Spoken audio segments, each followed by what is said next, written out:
Tulsa is no stranger to violent crime. In 2021, there were 62 people who lost their lives at the hands of another person. 5 of those cases remain unsolved. This year, we've had 56 homicides so far. Detectives solved 53 of those cases. Tonight, 2 News anchor Sharon Phillips is taking an in-depth look at Tulsa's homicide unit and what makes them so successful at solving cases. Tulsa police say losing a loved one to an act of violence can bring pain like no other. When we go do a death notification, they probably remember 10% of what we tell them, if we're lucky. Right, because they're just so they're in shock. on They're in shock. I mean, it's the worst day of their life. While many homicide cases are difficult to solve, that's not the case here in Tulsa. Currently, the Tulsa Police Department's homicide unit has a 94% solve rate over the past 2 years, with an overall 90% solve rate each year. For comparison, the national solve rate in 2019 was 61%. The number one thing that we do, and that I think we do exceptionally well, is our ability to be able to communicate with witnesses, families. That right there is pretty important with respect to this job. I think that the other thing that really kind of separates us from a lot of other agencies throughout the country is teamwork. The homicide unit is made up of 10 detectives and is led by Lieutenant Brandon Watkins. He has been on the force for 25 years and has been in the homicide unit the past 4. What they recommend a detective works would be only 3 homicides per year, and we get 6 to 9. Our detectives, they don't get much of a break.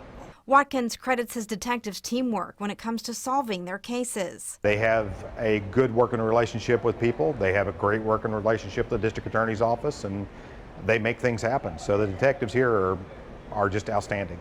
When confronting violent crime, Watkins admits it can really take a toll on your mental health. There are things, that you see that stick with you and live with you, and, I make no bones about it. I've gone to therapy over a couple of scenes that we've had.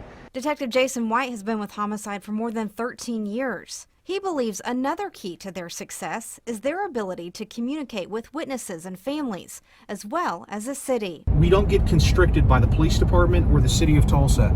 They allow us to do what is necessary. They allow us to have the resources necessary to do this job, and price is not a concern. I think that our clearance rate is one of the best in the country. I just, with the numbers that we have, I don't know of any other city that comes to mind that has a clearance rate higher than ours. White says they have other departments from all over the country calling them to find out what they are doing differently here in Tulsa. This packet is given to anyone who has lost a loved one to a homicide.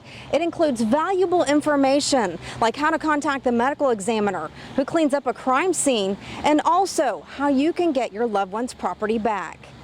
Another weapon the department has is the Office of the District Attorney.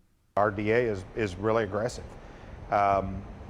It seems like everything goes right for Tulsa in these investigations. Homicide detectives stress that word on the street can give them a starting point in an investigation.